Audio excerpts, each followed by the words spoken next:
Hello and welcome to Express News with me, Deepika, your daily half-an-hour window that brings you 100 news and updates from the country and the world in just 30 minutes. Let's begin. Prime Minister Narendra Modi inaugurated 4th Global Renewable Energy Investment Meet 2024 in Gujarat's Gandhinagar on Monday.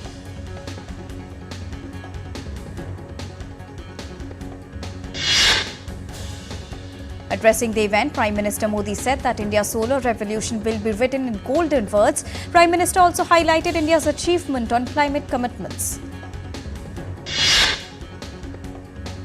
Prime Minister Narendra Modi stated that India is the first G20 nation to meet all its Paris Agreement climate targets, achieving them 9 years ahead of the deadline.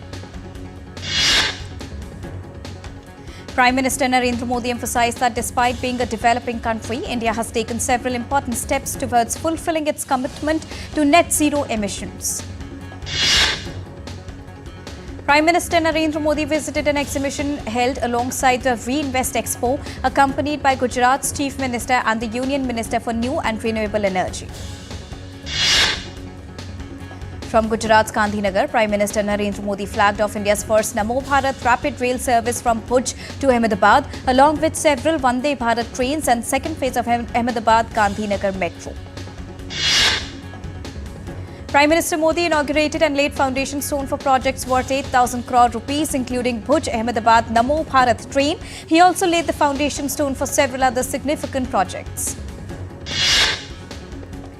In Gandhinagar, Prime Minister Modi chaired a meeting of Sri Somanath Trust to discuss enhancing pilgrim experiences and improving facilities. During the launch of Thoothukudi Port's new international container terminal in Tamil Nadu, Prime Minister Narendra Modi highlighted the contribution of state ports to India's economic growth. Prime Minister Modi on Monday extended greetings to the nation on the occasion of Miladul-Nabi, wishing for harmony, prosperity and unity through a social media platform. India on Sunday launched Operation Sadbhav with an aim to help people affected by Typhoon Yagi in countries including Myanmar, Vietnam and Laos. Under Operation Sadbhav, 10 tons of aid, including white rations, clothing and medicines, have been sent to Myanmar aboard Indian Navy's warship INS Satpura. Campaigning has intensified ahead of the three-phase assembly elections in Union Territory of Jammu and Kashmir. Voting will take place on 18th, 25th of September and 1st of October, with results set to be declared on 8th of October. Addressing a public rally in Jammu and Kashmir's Kishtwar, Union Home Minister Amit Shah reaffirmed Prime Minister Modi's vision for a developed Jammu and Kashmir. Volunteers held a bike rally in Jammu and Kashmir's Doordarshan district to raise awareness about the importance of voting and the role of youth in elections. The Indian Army and US forces are participating in 20th edition of joint military exercise called Yuddha Abhyas 2024 at the Foreign Training Node in Rajasthan.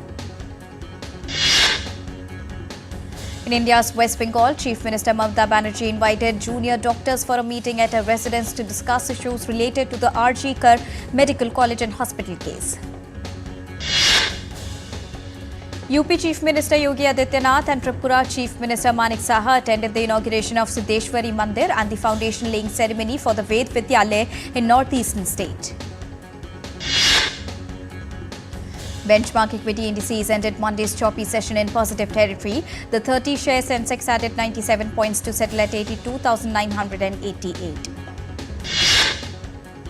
The NSE Nifty 50 settled at 25,383, up 27 points on Monday. From broader indices, the Nifty Mid-Cap 100 Index closed at a record high close of 60,259. Nifty Small Cap 100 Index ended the week's first trading session with gains of 0.16%. Indian rupee ended at 83.88 per US dollar on Monday. Gold futures maturing on the 4th of October stood at 73,733 rupees per 10 grams on Multi-Commodity Exchange of India. Silver futures maturing on the 5th of December were retailing at 90,222 per kilogram on the MCX.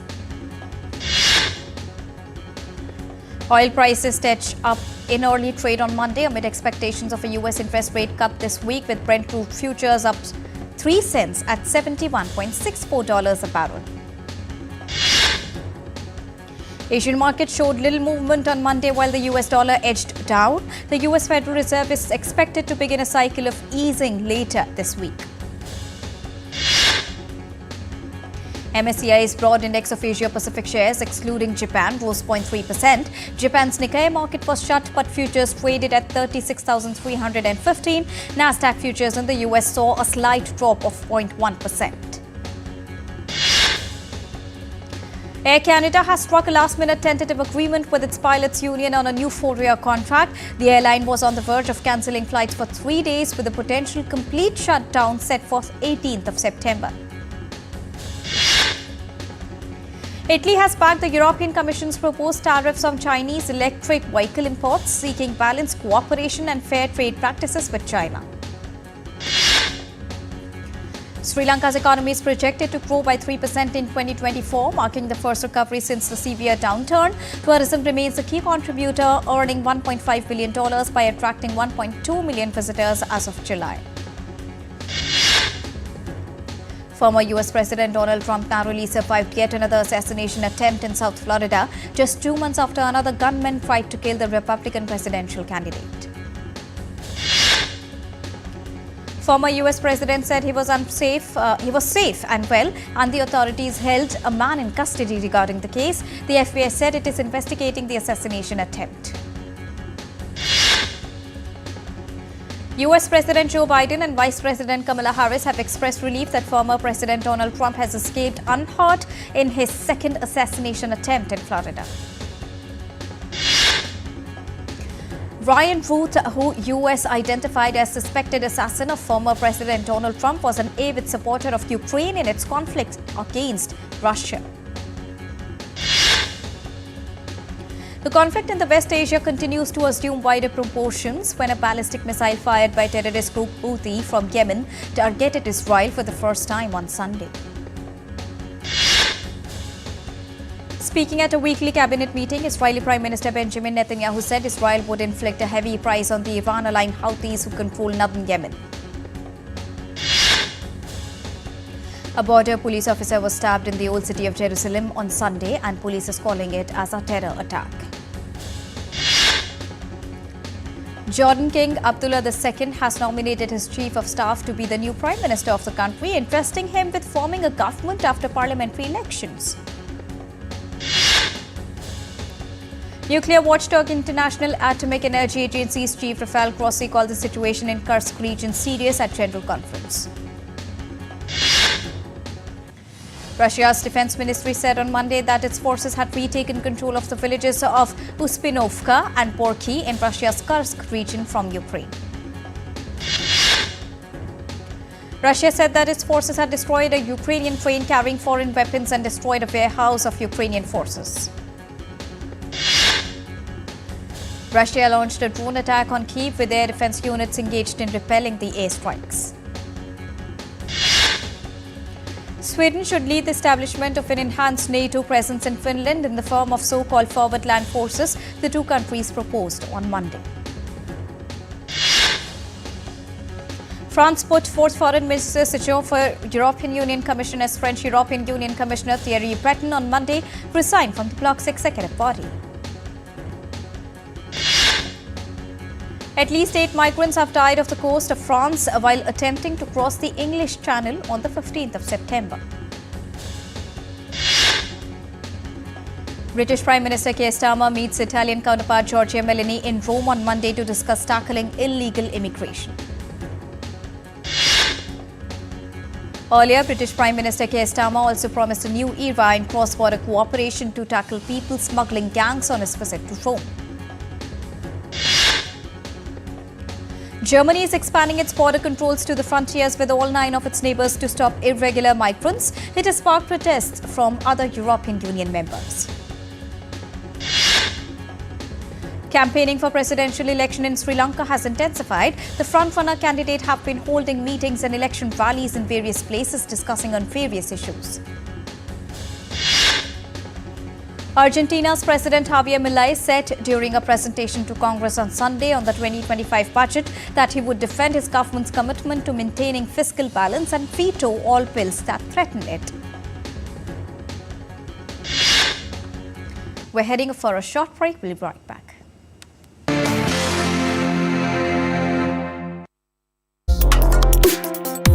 Complex issues, hidden agendas, twists and turns, strategic games. We think all dots are linked. We just need to connect them. Join me every week as I connect the dots to unravel hidden designs in statecraft, mysteries, and decode issues that matter to you.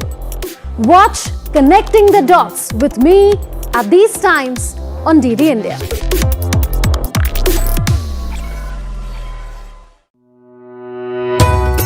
Swagata.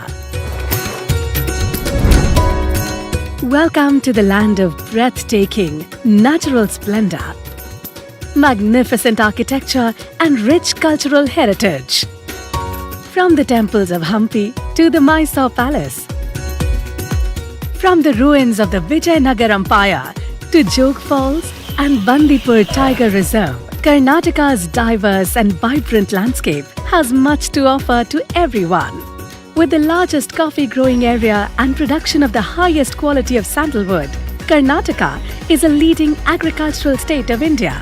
Dubbed the Silicon Valley of India, Bengaluru, the capital of Karnataka, is India's leading information technology exporter. The state is a global startup hub and a manufacturing center for some of the largest public sector industries in India, including Hindustan Aeronautics Limited, National Aerospace Laboratories, Bharat Heavy Electricals Limited, Bharat Earth Movers Limited. Karnataka is home to India's premier science and technology research centers, such as Indian Space Research Organization, and leads the nation in biotechnology. From its glorious past to a global future, Karnataka presents a perfect blend of India's diverse cultural history and modern outlook.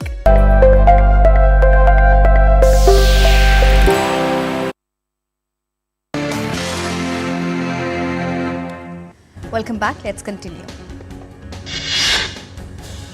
Typhoon Bibinka made landfall in Shanghai on Monday morning as a Category 1 storm, the most powerful tropical cyclone to directly hit in more than 7 decades.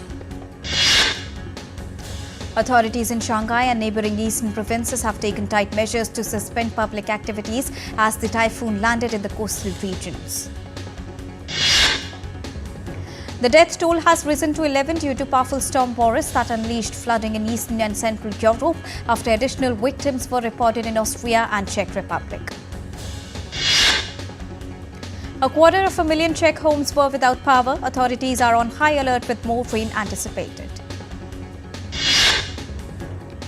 A bridge collapsed in the historic Polish town of Liklasi near the Czech border, and 1,600 residents were evacuated as heavy rains triggered some of the worst floods.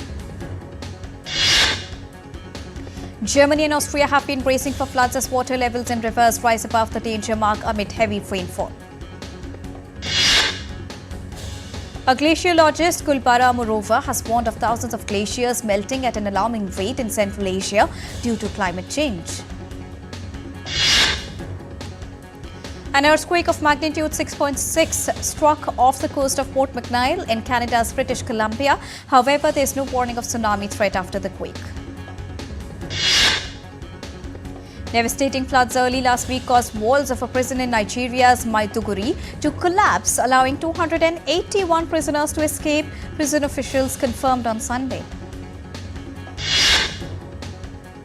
In India, several low-lying areas of Prayagraj in Uttar Pradesh witnessed severe waterlogging as water from Yamuna and Ganga rivers entered the city.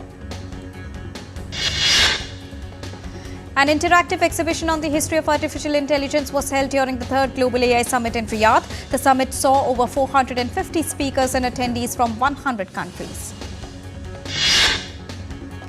The exhibition showcased the evolution of AI and modern tools shaping today's technology landscape, including key advancements in 2024. Thousands gathered in Kishiwada, Osaka Prefecture to witness 300-year-old Kishiwada Danjiri Festival. The event is held to ensure a good harvest. Men in traditional attire led the carts accompanied by drums and flutes while spectators cheered as carts performed sharp turns. Ahead of International Coastal Cleanup Day, volunteers cleaned the beaches of Robben Island, South Africa. Many arrived to remove plastic and debris from the coastline of this historic World Heritage Site. Robben Island, notable for its history as Nelson Mandela's place of imprisonment, also serves as a habitat for penguins and features a safeguarded marine buffer zone, underscoring the significance of maintaining the island's ecological integrity. People gathered in the Samalyuca desert dunes in Mexico for a unique yoga session. The peaceful setting highlighted the beauty and tranquility of the protected landscape. Hong Kong has been illuminated with vibrant lantern installations ahead of the Mid-Autumn Festival. The lights decorate multiple districts as the city prepares for the celebrations. Nigerian city of Lagos is struggling to cope with the severe plastic pollution problem caused by widespread disposal of single-use water sachets, as rapid production of these items far exceeds the city's ability to recycle the waste. Richard Quinn dazzled London Fashion Week with his floral and sequin designs. Known for bold prints, his collection featured vibrant dresses and statement outwear. A new fluorescent nanomaterial is being tested in the UK to help forensic scientists uncover previously unseen fingerprints, even from cold cases. Researchers at the University of Leicester found that using nanoparticles instead of traditional powders captures more detail and requires less fingerprint residue. Thai zookeepers were surprised by the viral fame of a 2-month-old pygmy hippo named Mu Teng. The baby hippo, known for her bouncy movements, has been drawing large crowds. Thousands of Bhutanese in colourful dresses celebrated Buddhist Shechu Festival, also known as the Mask Dance Festival, which is held annually to honour Tibetan Buddhism in Bhutan. Thousands of people attended the Cry of Independence ceremony in the Mexico City. The eve marks the start of Independence Day celebrations in Mexico.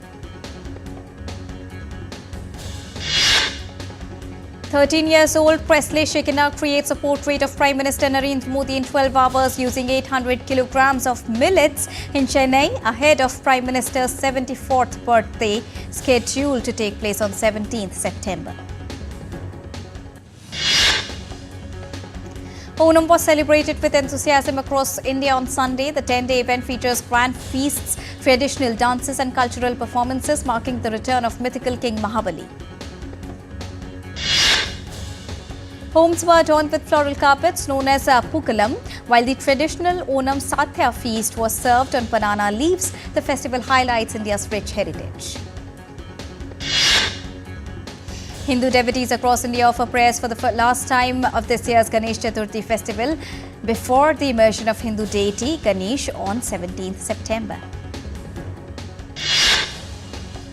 Pop star Ed Sheeran joins Indian playback singer Arijit Singh's concert in London. The duo performed together on Sheeran's hit song Perfect at the show.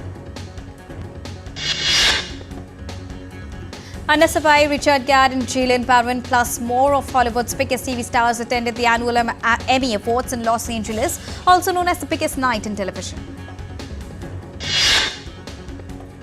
Historical epic Shogun's hero Yuki Tsunade created history by becoming the first Japanese actor to win the Best Lead in a Drama Series at 76th Primetime Emmy Awards.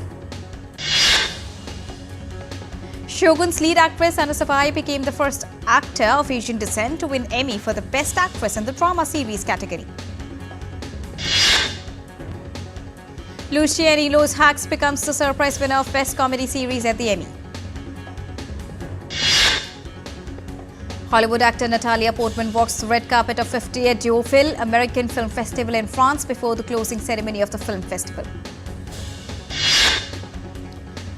Netflix issues statement in support of its Korean show Squid Game that is facing plagiarism allegations by Indian director Soham Shah.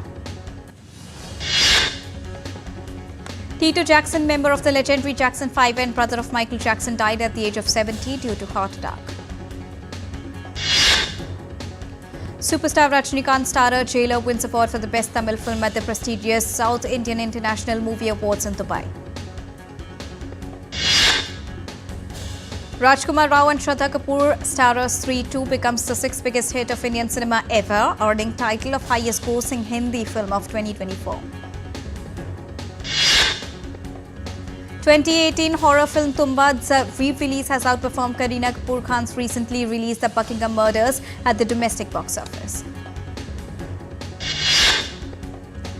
India thrashed South Korea by 4-1 in the semi-final of the Asian Champions Trophy to set up a final against China. Host China stunned Pakistan in a thrilling semi-final encounter to secure maiden berth at the Asian Champions Trophy final. Sri Lanka's Dunith all-round brilliance against India helped him win the ICC Men's Player of the Month award for August this year.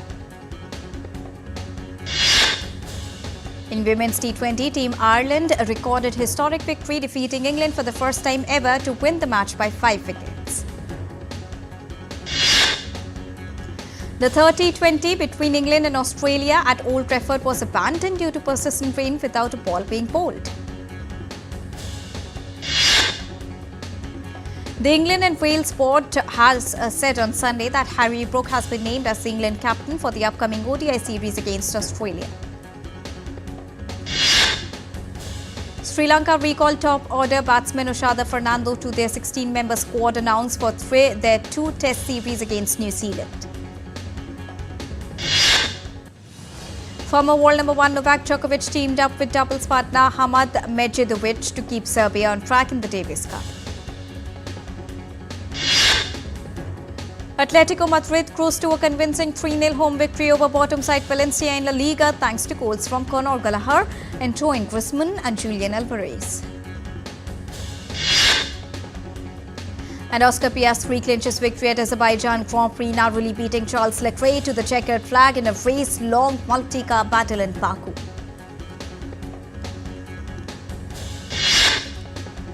And with this, it's a wrap here on Express News for now, but news and updates will continue here on DD India. So don't go anywhere, keep watching and keep tracking DD India for all latest news and updates from the country and the world. Thank you so much for joining us right now. Namaskar.